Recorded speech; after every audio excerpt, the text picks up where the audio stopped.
Joined by my political panel, Tony Sheldon, Labor Senator, and James Paterson from the Liberal Party. Thanks both for your time, gentlemen. Pleasure. Why don't we start with the fires and the response on the ground? You know, we've got a situation that's still happening there in Queensland, but if we're talking about future increased threats, do we need to have a really good look at hazard reduction, water bombing, what capabilities we have? There will be a lot of lessons to draw out of this fire, as there is from every fire, Tom. And certainly as a Victorian Senator, I'm painfully aware of Black Saturday and the lessons that we learned out of that and the quite major policy responses and changes that occurred there. Things like, as we've seen in New South Wales, evacuating schools preemptively and not waiting until it's too late to decide that you have to get the kids out of school is a very proactive and sensible move. They're the kind of things we've learned from previous events that I'm sure we'll learn from this event. I think it's probably premature, though, to say what the list of policy changes are. Right, but you're open to what might come up? Absolutely. And that could even include, I mean, there's talk of whether we need more permanent aircraft. Maybe there's a role for federal government. Wherever the bushfire is, there's a fleet that can go, talking big payloads of whether it be fire retardant or water, and maybe it might be the federal government better positioned to stump up for it? Look, I think James is right. We really need to be thinking about over time as we get through this present crisis. It's not over yet, and a lot of families are still in the grip of it. And I was talking to a number of councillors and local residents in the mid-north coast of New South Wales in the last 48 hours, and hearing their stories of being prepared, but also the near misses of a lot of their neighbours. I think it's certainly a matter of time, both encouraging and supporting those communities. But when we start looking forward about what are the next steps, I'll be really interested to hear, particularly people up there, about what their views are about what we need to do for those regions. And it's obviously going to change from area to area. But and this is not a criticism at all. I think it's it's consecutive governments have been in this position. But in discussions yesterday in Parliament, talking about the armed forces and defence forces and their role, more of a role support. there, possibly. Well, I'm not suggesting this should be put forward right at the moment, but there's a question about should they be trained on how to fight fires, and that's a primary responsibility. But droughts are getting longer. The fire danger is getting deeper. These incidents are coming on earlier. We need to look at what resources we can muster into the future. In the spirit as well of, I'm not asking for policy prescriptions, but whether this informs future thinking. These weren't caused by climate change, but generally fires are exacerbated, they're likely to get worse over the years. Does that serve as well as a bit of a warning of what to expect, and should that again inform our policy? I mean, we always have to plan for what we think is likely and what we think might be more likely due to a change in climate, Tom. That's kind of self-evidently obvious. The way we've got into trouble, I think, this week in delving into a political debate is people on either sides have used this as an opportunity to say that this is a proof of their argument that they've been making for a long time on policy areas that are not explicitly connected and related to this, and that's where I think we've lowered the tone a bit this week. And I don't want to delve into that because, let's go next week. But when you talk about action on climate change, the government puts a price tag on it. It is a reminder, again, if you just accept that they are exacerbated by climate change, that there's a cost to inaction as well, albeit it's a global price tag, but one we're a part of. Well, I think you've made the key point there, Tom, which is that it's a global problem. So what Australia's domestic policies on climate change are not going to prevent the next bushfire season. The global response to it might help mitigate it, but Australia on its own is not going to solve it. So those issues are separate policy issues. We might advocate as well, though. We might have an impact. There's separate and worthy policy issues that we have to pursue, and we can walk and chew gum at the same time, but let's not conflate that with dealing with the immediate challenges that we have.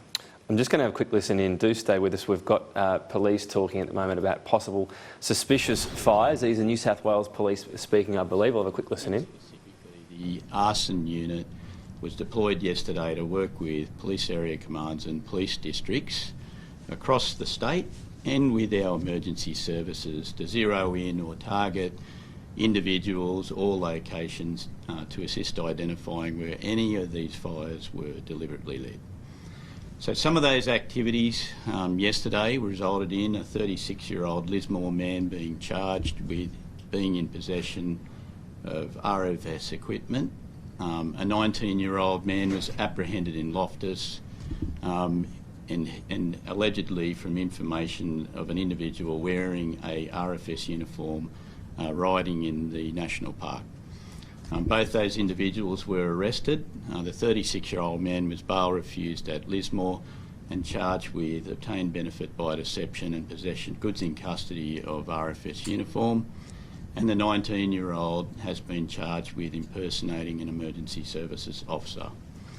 Obviously, during yesterday's catastrophic event, 5 people were either charged or infringed for lighting fires in a total ban period. And that included 5 individuals aged between 18 and 28 years, 2 for lighting barbecues, 2 attempting to incinerate waste, and 1 for lighting candles.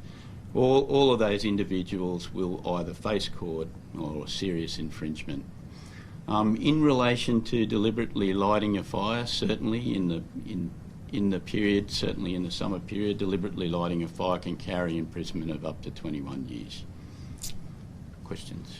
How easy is it for you to identify if a fire has been deliberately lit? Look, in terms of the arson unit, it's methodical work. We learned a lot from the Black Saturday bushfires. A lot of the preparations this summer include investigative training of PACs and PD staff. We use pattern analysis. We use a lot of analytics around weather patterns. And then we put together versions, obviously from members of the community, and the investigators piece it together on behalf of the coroner in New South Wales. It takes a great deal of work. It's methodical, tedious work, but obviously there are several fires from yesterday that we're still looking at to determine whether there's any suspicious behaviour. But what sort of things are you looking at that you can say this fire may have been started by an arsonist as opposed to a fallen down power line? Well, look, in terms of, so wildfire investigation has a lot of specifics around it. We work closely with the CSIRO and scientists all across Australia. We look at pattern of fire behaviour before flashover occurs. Fires generate their own weather pattern once the fire gets quite intense. So we look at burn patterns and then we look at the point of ignition. So yesterday, we received in New South Wales, and it was fantastic work by members of the community. We were provided information about suspicious behaviour around individuals. Now we'll take that information and we'll start looking at the crime scene, and we'll have a look at where the point of impact to see whether that suspicious behaviour is linked. It is not easy work. It takes a great deal of work to get investigation time to establish whether a fire is suspicious or not, but we work on behalf or with the New South Wales coroner to determine that. So you're not one. Sky News Extra, if you want to keep watching that, so more charges to follow there. I don't think there'll be a lot of sympathy for people lighting fires, but police say ongoing investigations occurring as well. Bringing to your attention as well, breaking news you can see on your screen, a water-bombing helicopter has crashed while fighting bushfires in southern Queensland. Queensland Fire and Emergency Services and Queensland Ambulance are at the scene. This is in Petchey, north of Toowoomba. It's unknown the extent of the pilot's injuries, so we'll bring you more as soon as that happens. Just repeating, so a crash of one of those aircraft helping fight the bushfires, a reminder of plenty of people putting themselves in harm's way as this crisis continues to unfold. Well, I've got my political panel. We'll continue the discussion. I just want to ask you finally on the fire aspect of this. Labor's just had its review and it's been talking about let's not demonise the coal industry and coal workers. Is this a reminder of the other side and warnings from the IPCC, for example, about the impacts of climate change and even in the future leaving coal in the ground? Look, I think there's a couple of things here, and that is that really the time now to be talking about policy is really not the time. In any detail, it's really, there's people still facing these fire dangers. But there's no question about it that, and there's a real consensus, and that is that we're going into bigger droughts. We're going into a situation where fires are coming on a lot earlier. We really have to get the policy right to deal with both the immediate crisis, but also, look at, what is the right sort of policies that can actually, stem some of the fundamental challenges, whether it be to communities and these sorts of dangers we've got now, or to the economy, because they're all fundamental questions that are really wrapped in together. And are you talking about adaptation there more broadly, or does that tie into emissions as well when you talk about economic costs? Look, I think, well, first of all, there's questions about economic cost of emissions, there's economic costs of adaptation, there's real people that are affected on any of those matters, and there needs to be a proper setting of policies to deal with that. But in the context of these fires, I think it's really incredibly important that there's a consensus in, I would describe mainstream politics from different political parties, and different politicians, and that is that we need to be putting all our effort into making sure that we can do what we can for people that are presently in danger, and start dealing with the actual consequences that we've got right now with these fires. Well, there seems a consensus, at least between the two major parties, not so much the Nationals and the Greens on the current moment, but the next step is the one in Australia we've failed at, haven't we, for the last dozen years or so? I'm not sure that's right. And one thing I would add, Tom, is that I think it's been very unfair the way that coal workers and their families have been demonised this week by the Greens in particular. I'm certainly not accusing the Labor Party or Tony of that, but the Greens have been saying that it's coal mines in Australia that have led to these fires, and they're somehow culpable for it. I don't think any coal mining family bears any personal responsibility for what's been happening. No. All right, look, we will move on, and people have been telling me all week discussions to have, and it's a fair point, so we'll have them ultimately. The politics of the day do continue. Interest rate cuts are described as all pain and no gain. Your colleague Tim Wilson certainly thinks it's not doing all that much good. The housing market could overheat, but the economy's still struggling. Do you agree? Well, what Tim's committee, the House Economics Committee, has discovered is some really interesting new data from the banks about what happens when the Reserve Bank reduces interest rates. The banks pass on a proportion of those cuts to their customers, and the interesting thing is to see how customers behave when that happens. So customers can either take that money home in extra pay in their wallets, or they can elect to pay back their mortgage at a faster rate effectively. And the evidence is that overwhelmingly they're electing to pay off their mortgage more quickly rather than take the money and spend it. That's good personal responsibility too, isn't it? Well, there's many good reasons why you'd want to do that, and the reduction of personal debt, I think, is a perfectly sensible household family goal. But generally, when the Reserve Bank cuts interest rates, their objective is not to reduce household debt; it's to stimulate the economy, and it's probably not going to have the stimulatory effect that they intended to have. Should they have they made a mistake in their policy? I wouldn't go that far, Tom, but I think as we now get not the best policy. Well, as we're now getting to the lower bound of possible interest rate cuts, it can't go much further, and as the Reserve Bank now starts to contemplate unconventional economic monetary policy, I think they need to think very carefully about what the success has been so far and what the consumer behaviour has been so far. Because if we enter into some unconventional monetary space, which we've seen overseas, it's very hard to get out of it, and I think the economic benefits are very uncertain, particularly in light of this. A lot of people would say, well, your government is not electing for stimulus, so this is why the Reserve Bank's going into that area. Well, I wouldn't agree with that at all. I think we've got a very responsible plan that balances the need to return the budget to surplus, which is a really important, mid-term fiscal goal of this government for a long time, but also providing immediate income tax relief for Australians and record investment in infrastructure. I think that we're balancing the competing priorities that we have, but of course there'll be more to come in this space with the budget coming up in the new year.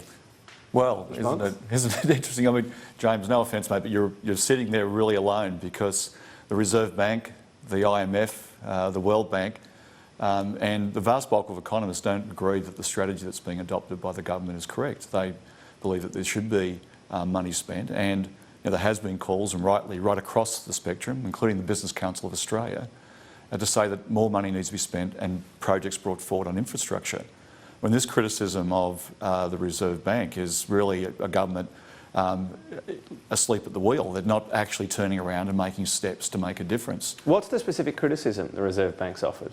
Well, I think it's clearly that there needs to be stimulation in the economy by bringing infrastructure projects forward, and to have this counter criticism of that the only other option is to turn around and have the Reserve Bank do something different. I can't quite know. But has the Reserve Bank come out and specifically criticised the government's? Well, the Reserve Bank has made it very clear, and that is that there's a need for infrastructure expenditure. There needs to be more done by the government. I mean, that has been a call now for many months. And the Business Council of Australia, there was just a survey in the last 48 hours where there's over 60% of the business community are saying, the large businesses are saying, that we need to actually start spending money rather than concentrating on surplus. Nearly out of time. You can respond quickly. Just quickly on this, Tom. I'd be interested to know what the specific projects are that Tony or others think need to be brought forward, because in my home state of Victoria, the Labor Premier Daniel Andrews says there's so much happening that we have a shortage of concrete and we couldn't possibly do any more than it's already happening. And we're spending at the federal level a record amount of money. Not that you always quote Daniel Andrews, but you're happy No, with on this him on this occasion, one. happy to. Any projects you want to label? Well, I can tell you what, there's lots of projects out there that has been already named across the country, and if we're running out of time, there's not many I can name right now. But I'll say this quite clearly, and that is that if the Reserve Bank's got it wrong, if the Business Council of Australia's got it wrong, if the IMF's got it wrong, and we've got it wrong, it appears that you're sitting alone, the only person who's got it right. All right, Tony Sheldon on Team Business Council and James Paterson on Team Daniel Andrews. I didn't think we'd end up here, but there you go. Thanks for your time, gentlemen. Thank you. Thanks.